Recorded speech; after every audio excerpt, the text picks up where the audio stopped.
I was walking and this young couple, they were living in a dumpster in a cardboard box. They were holding up a sign that said, ugly, broke, and hungry. And it caught my eye because it looked like a love your flaws sign because of the word ugly on it. I went up to them. I was like, what's your life story? It was raining. I ended up canceling my plans that night and took them to dinner. I was not thinking about a give back brand, having a nonprofit or an S Corp. It was about human connection. And I wasn't even trying to help them. I just wanted to connect with them. And so I bought them wine, steak. We had a nice night. And 2 hours into it, the girl said she liked making jewelry. So I said, oh, this is my aha moment. Do you want to be my business partners? You are the missing link to the Giving Keys. Well, hello there, and welcome to this episode of the Terri Cole Show.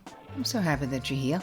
I'm having today on the show, I have this amazing conversation with my friend Caitlin Crosby, she is the founder and CEO of the Giving Keys, a give back, pay it forward jewelry and lifestyle company. And I met her at Kathy Heller's, I don't know, last year, I think. She was very supportive of my new book, Too Much, which was so sweet. But she's also a best-selling author, TEDx speaker. She's done all the things. She's a former singer-songwriter. But the Giving Keys is just such a beautiful, the pay it forward model has prompted over 3 million customers to pass their key. So I'm wearing this. Those of you on YouTube, you can see I'm wearing my Giving Key.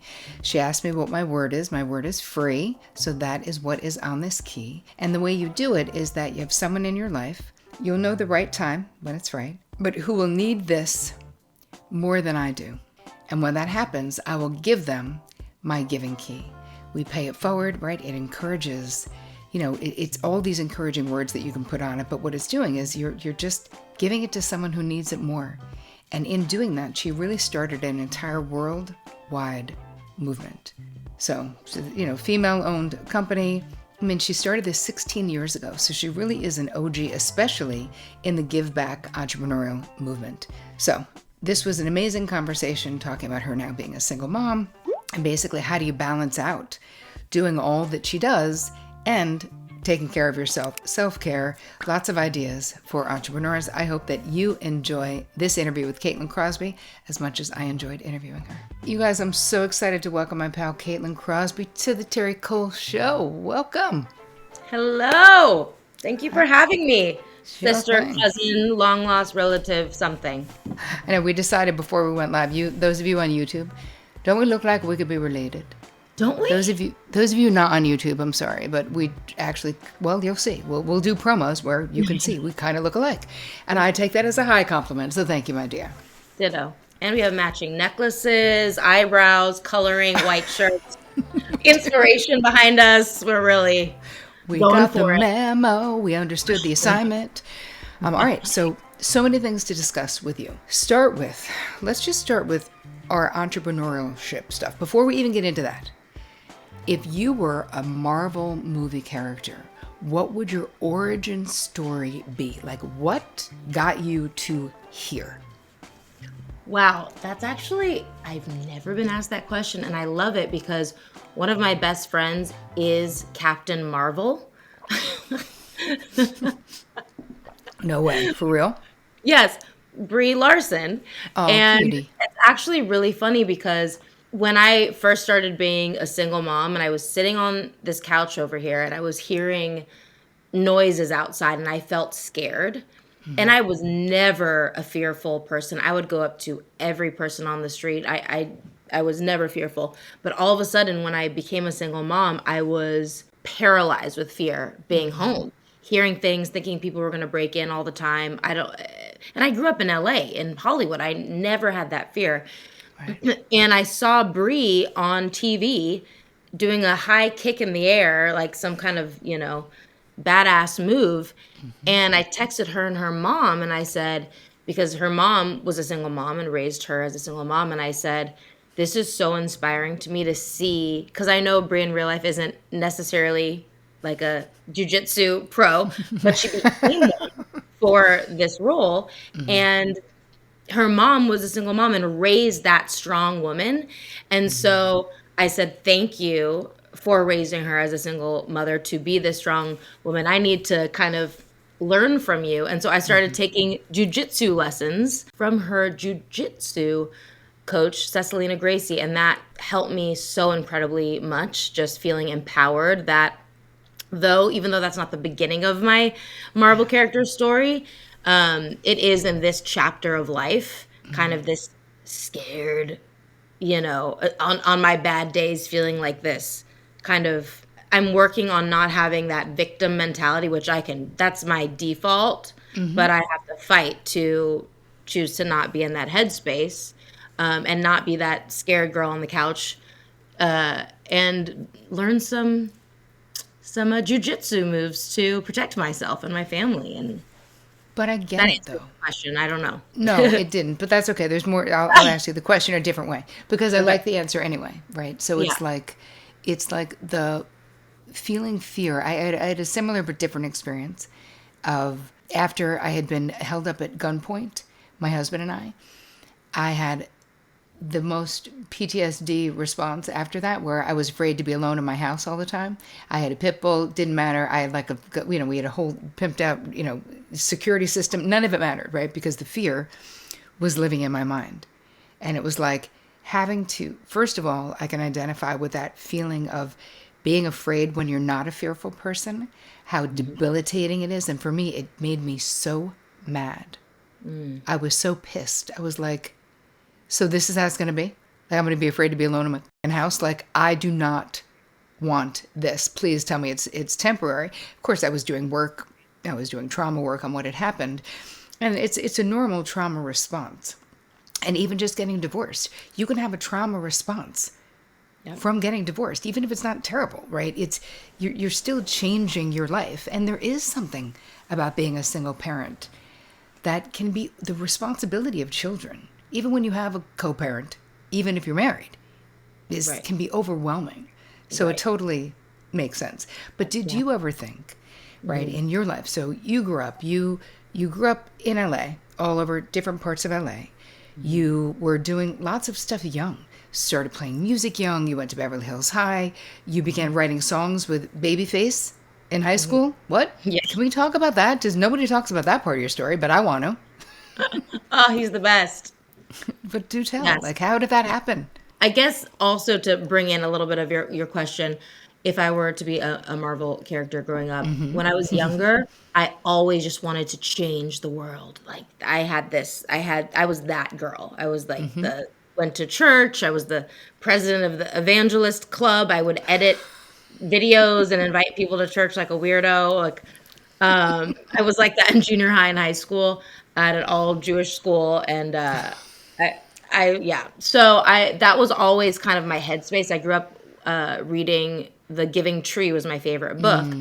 I read it over and over and over, or my mother read it to me over and over and over, and so that was really me. And now since reading the book to my children, I'm like, now it's not very healthy when you're just a stump and have nothing to give because you've overgiven. Speaking of all of your books, so yes. So the babyface thing, it was just when I went to Beverly Hills High School, I was in all the plays and they were having an audition. Kiss FM, putting together a girl group at that time. It was really cool because I was obsessed with Backstreet Boys and NSYNC at the time.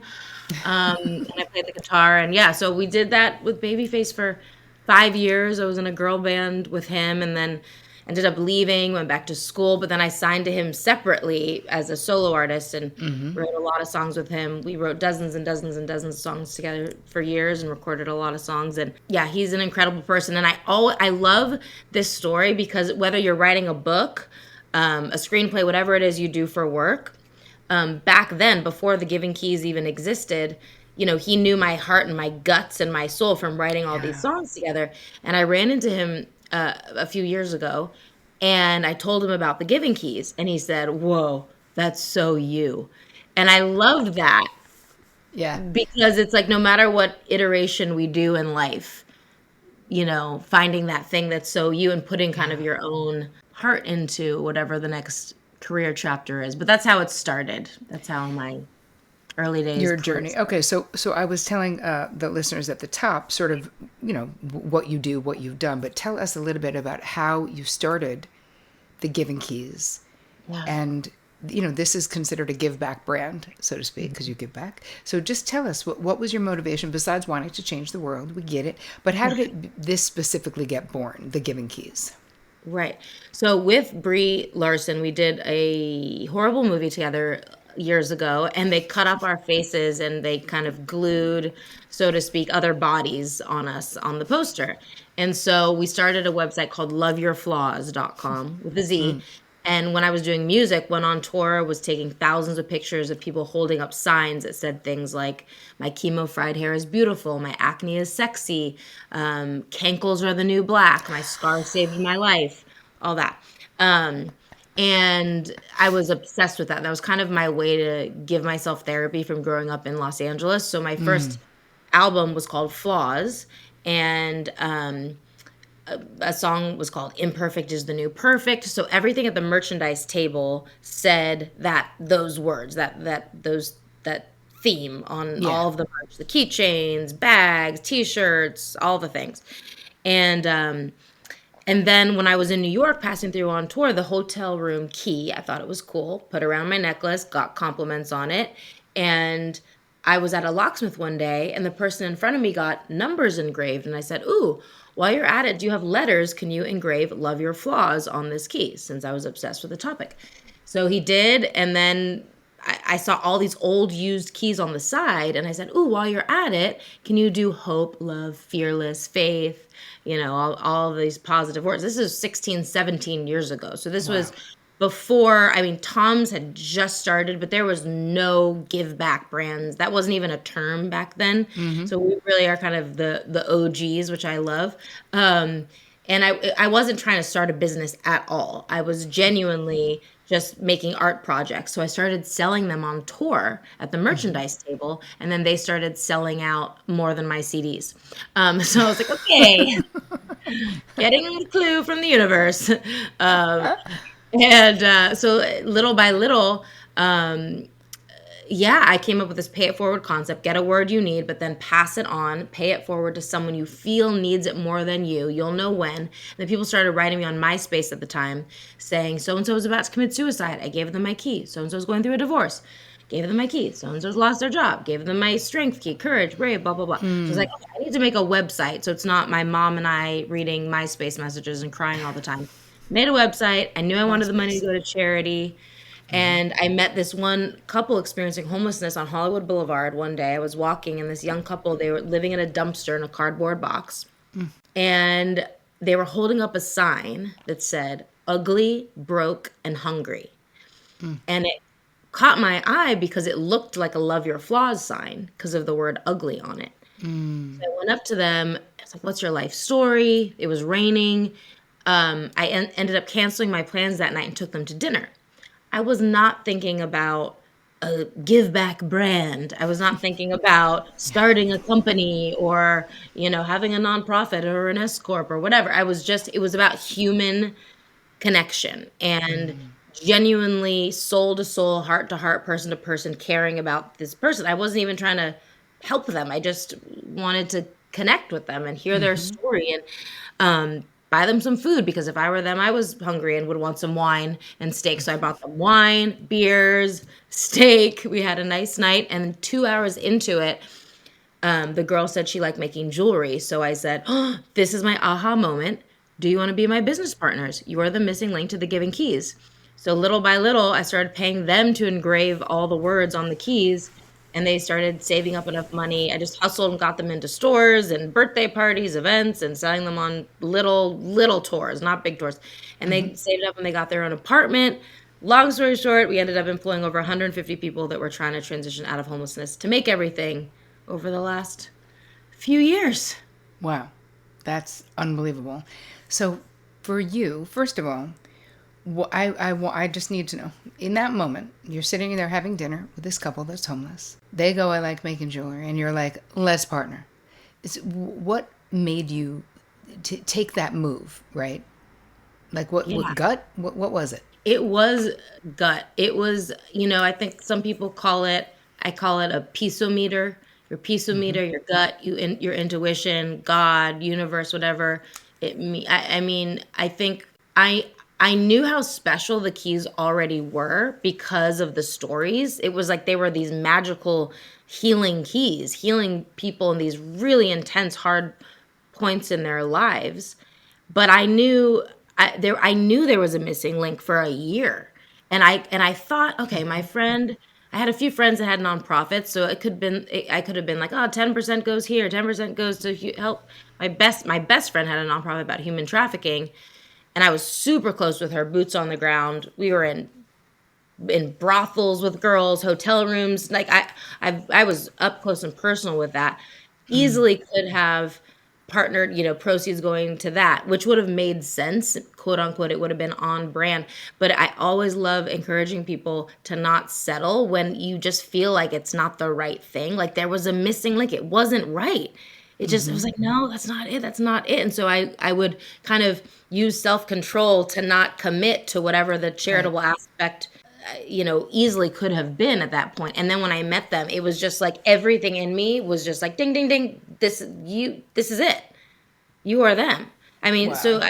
I guess I think now it's God. I think because whatever that could mean to people, higher power, like because what it turned into is so beyond me in my tiny mind, and now it helping millions and millions of people all over the world.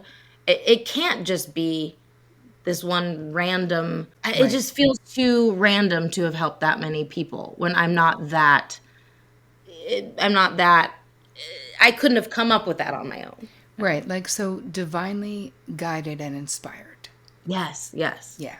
I know what you mean, where you just go, this just feels it. It's it. People will not understand it, but it doesn't matter as long as I understand it. Right, right, right. Amazing. So for you, so you've been helping people in your employment transition out of homelessness into being housed. So are you still employing people who are homeless? No, not since COVID. So we did that for over a decade, which was Wow. incredible. A lot of, I mean, hundreds of incredible stories. Yeah. And then we had, speaking of boundaries, your first book, which I told you earlier that you guys might enjoy, that my ex-husband bought me her book, by the way. Before Like, we were friends, yes, yes, Boundary Boss made its yes. entrance into your life. Yes, yes. I don't remember if he bought it for me when we were married or after we were doing the divorce process because he knew I needed to work on that. Um, and in a loving way, we all do, Yes. right? But one of the things that a huge, I don't want to say regret because we all learn from these stories, but I had a CFO that came in. He was hired when I was on maternity leave. And when I walked back in after maternity leave and he was already hired, I was like, I don't know about this Jeff guy. Something feels off. Something feels shady. I don't know if I trust this guy. He was looking at me weird. The way he was looking at me, I don't trust it. And I kind of, waved the flag a few times. I even brought him to my dad's CPA, our tax person, and everyone's like, no, no, no, Caitlin is great. The books look fine. You can't fire someone just because you have a quote unquote creepy feeling about him. Long story short, he was embezzling money, hundreds of $1,000s for Ah, years. And he quit when I was on my second maternity leave, and a new CFO came in and found everything. And he had been doing this his whole life, and then he ended up passing away, and it was all this stuff. So boundary wise, and you know, and our same business model just didn't work anymore because then COVID happened, and then we had to let everybody go. We basically closed down. We lost our office, we lost our store, we lost our Airstream, everything. And so later, little by little, we moved into a fulfillment center. And it was, we tried the same mission, but it just didn't work with that. But actually, right now, we're in the process of turning the Giving Keys into a nonprofit so we can do it again right. post COVID. But right now, we still give back to Chrysalis and a lot of different charities that help Yeah. people experiencing homelessness find jobs. So it's still going to the same mission. Right. So how are you handling the betrayal? Like how did you process the betrayal of that CEO or CFO, Oh, whatever you said I, it I was? still am, and it was years ago. there's such a through line in, I've found a lot of my female entrepreneur friends that we have the issues, quote unquote, we may have with employees. We have those same issues with our romantic partners. Yep. And they come up, in work life, in finances, when you're dealing with authority or power dynamics. And it was really interesting to see how something that I learned from that I'm still working on. That's why I say I'm still kind of processing it. How I gave my power away. I trusted too easily, gave him. I didn't listen to my gut. I let him kind of take over. And now, in hindsight, a new finance person just started on our team this couple days ago, and I'm like, I'm turning a new leaf. I'm gonna check up on every little thing. I'm not gonna trust Yep. the way that I did before. And I think the same even in romantic relationships. Even someone I'm talking to now, I think I've learned my lesson enough where I'm gonna not let my heart get invested. Yep. There's a lot at stake here. If you're talking about a business or your heart, a relationship, like I'm not giving my power, I'm not giving my heart. I'm kind of gonna be observing for a little for yeah. Yeah. I love the idea of observing and of sort of learning what. Can you hear my goose in the background? I'm just curious. I do hear a little bit of I thought it was a squeaky wheel. Yeah, like Frankie, why? Like, I don't, she does this. I get on a call and she just, like, she's sitting out there all day. I'm sitting in here all day. She's not saying a peep. As soon as I'm on with you, she's just like, look at me. Look at me. Relax, lady. I see you. You have everything any goose could ever want. Can you stop screaming? Anyway, back to you. Why do you have a goose? I love Because I live on a little crackpot farm, baby.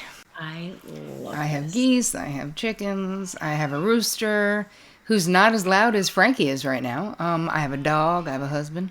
I love that. That's Busy, awesome. busy. Yeah, normal people learned how to make sourdough bread during the pandemic.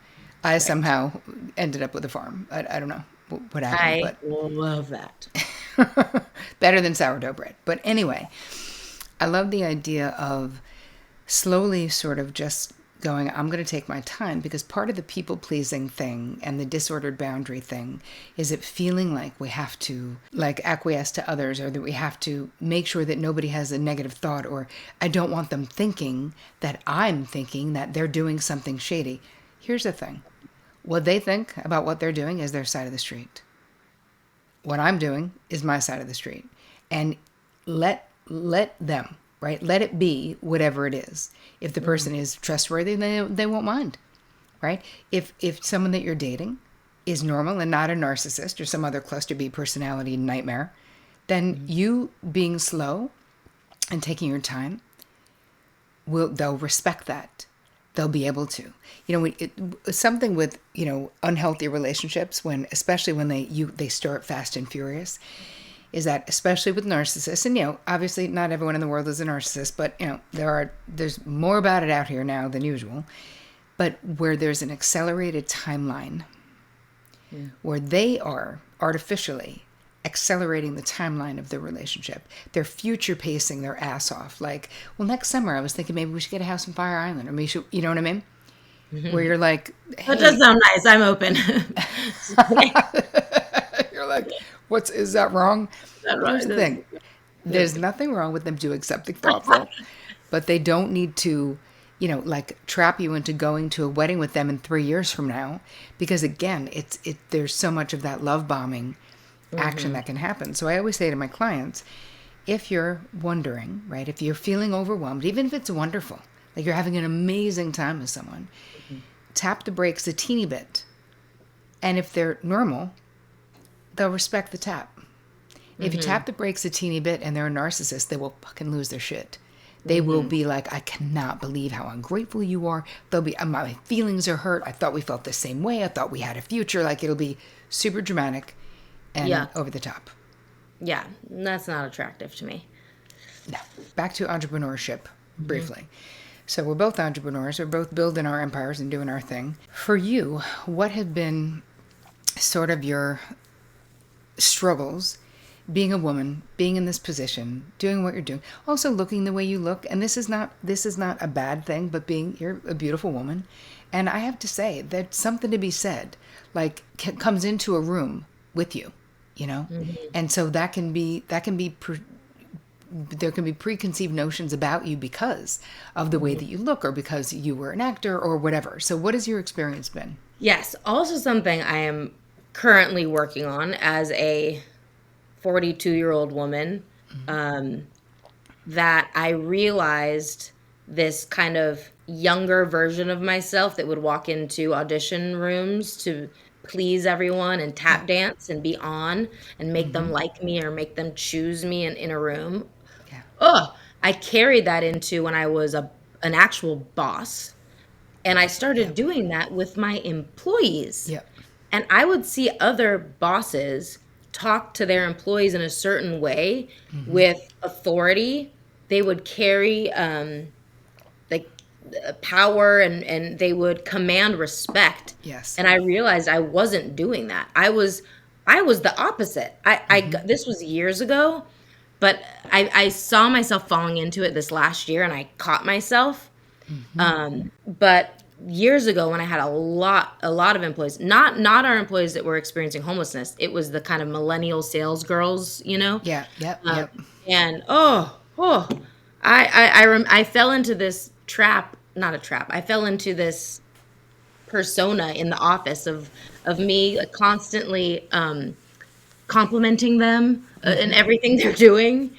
Because and then in analyzing it, I was like, oh, I wanted them to be happy. I wanted them to not leave back to, relationship, don't abandon me, blah, blah, blah. Don't abandon me as an employee, but I'm paying you and now I'm pleasing you. And then it created this dynamic where every day I'm trying to keep them instead of me holding my power and them trying to keep their job. Yeah, totally. And then I realized I hadn't done that in a long time, and I fell into that pattern with an employee this last year, and I hated it. It was like, I hate this part of me that's still there. Yeah. And so I would be motivated and I was like trying to, talk myself into being in a headspace before I went into this meeting. I know I'm just kind of rambling because I could talk about this issue forever, but it really does. Same thing with relationships. I feel the same way sometimes. Like, I mean, in some, with the whole attachment topic, I always thought I was the anxious attachment person. But then there's been a lot of people the last 4 years since I've been single and dating. I've always been the one that's the avoidant. Because I don't think anyone's good enough to be stepdad. So not good enough, but I'm always like, Yep. So it's interesting how it shows up in all these different places. Yeah, I feel like this is something that we need to talk about more as entrepreneurs, that part of the mental health journey, right? Part of the getting healthier, being less codependent, having better boundaries, is that when you don't, it absolutely negatively impacts your bottom line. So I used to be so codependent. I mean, for many years in this business, any assistant that I had, anyone who worked for me, I knew all of their problems. I knew all of their players. I knew all of their, I would let people get too close who shouldn't be too close. I would let people be giving me their opinion about, it's interesting. As I continued, because this is now 20-something years later, the real shift business-wise, and when things started becoming much more successful, was when I really understood that the people who work for me are not my friends, and that I could have a healthy environment. And this was not a democracy, no matter what. This is a benevolent dictatorship. Because it's mine. Because the bottom line is that it's my bank account. Because the bottom line is it's my face. It's my content. I am on the hook for all of this. I cannot worry about what is happening in your home life. Handle that. Get into therapy. Do it somewhere else. And I also, it's interesting, I just trimmed my team. Anyone who I felt like was still playing out their childhood wounding in my team meetings, I was like, not healthy enough to be on this team. You got to go. And I didn't say that to them, but I did eventually just energetically. I'll create what's called an energetic hit list, where there's people who I feel like I kind of want them out of my energetic field. Could be friends, could be acquaintances, but it also could be, I used to do this with clients, used to do this with, just people where I feel like our time could be coming to an end. And I would just cut cords in my mind or do whatever. Nothing, not to harm anybody, just to know. And now the team that I have now is so tight and we're all on the same page. This is not about you. The question is, what is optimal for the business? Right. And if you come to me with a problem, you better have a fucking solution. You better say, and this is what I think we should do about it. Because I cannot, this is not just like a bitch session, right? We're here to problem solve and to figure something out. But it took years to get away from being that codependent mother figure for like 90 people. Right. And the mother figure and the friend, like you said, that's the exact revelation I had with this last employee who she started going through a divorce. And so we were talking about that a lot. And I was talking about mine a lot. And a lot of our meetings, I actually started to look forward to them because instead of talking about finance, we were talking about dating, and it was fun, right? Right. And I felt closer to her and I enjoyed working with her more. But then a shift happened when things started getting requests I felt like weren't as taken seriously because it just shifts the dynamic when you're kind of more friends and you don't have the boundaries. It blew my mind because I always was the boss that was friends with all my employees, and I'm still friends with a lot of my old employees when we had a big office. But I'm not gonna. I've learned my lesson, and I'm gonna use self-control and not do that. I have plenty of other friends. Yeah, that's what I always say. I'm like, I don't. No, I mean, I'm making adult friends. I like that, but I don't need to be friends with the people who work for me necessarily. You're paying, yeah. So let's talk a little bit about self-care. And I mean, you have a big career, you have a big life, you're a single mom, you got 2 kids. It's like, how do you take care of yourself? And how do you prioritize doing that when you do as much as you do in your life? Whew, that is a tough one. I think I'm always looking to improve in that area. Actually, I have it right here. I didn't mean to have it right here, but I went to therapy yesterday and he helped me print out this schedule because I need to visually see what every day is going to look like because it was getting too chaotic and out of control. And I used to be resistant to working out because I didn't want to be that cliche girl from Los Angeles that was always in yoga pants and working out. I never wanted to be like gluten-free. I'm like, no, I am not working out. Give me all the bread and the gluten and the cheese. I don't want to be that girl.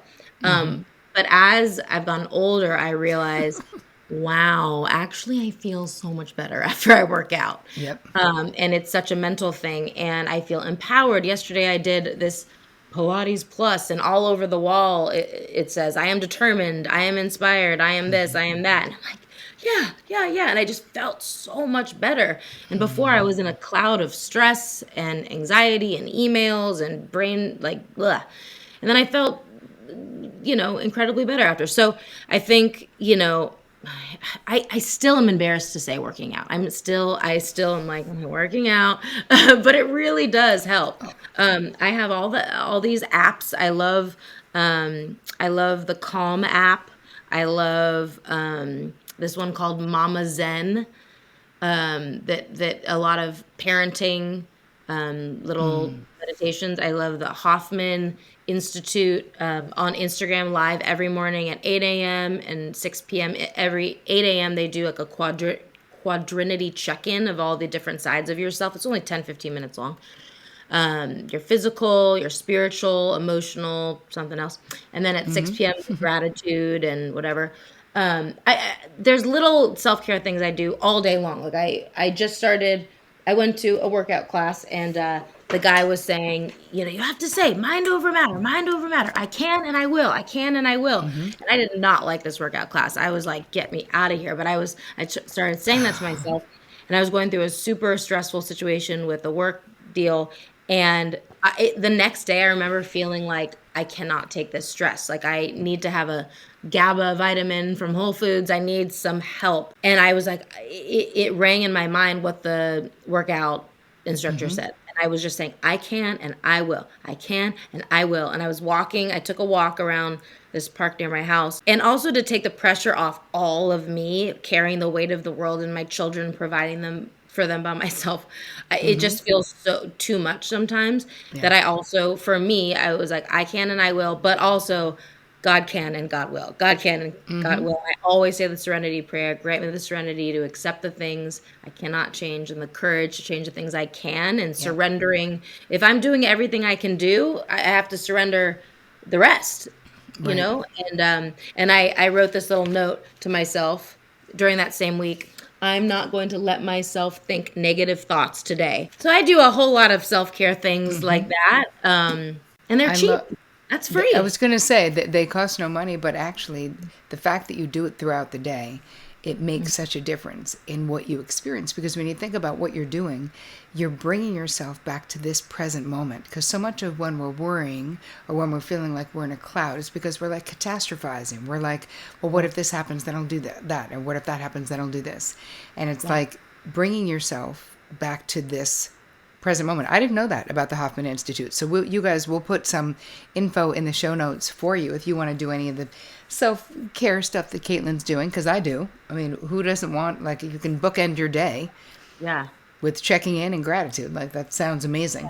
I have one last question for you, which is personally, what has been your most challenging boundary struggle and how have you overcome it if you have? Probably with my ex, who we co-parent really well together.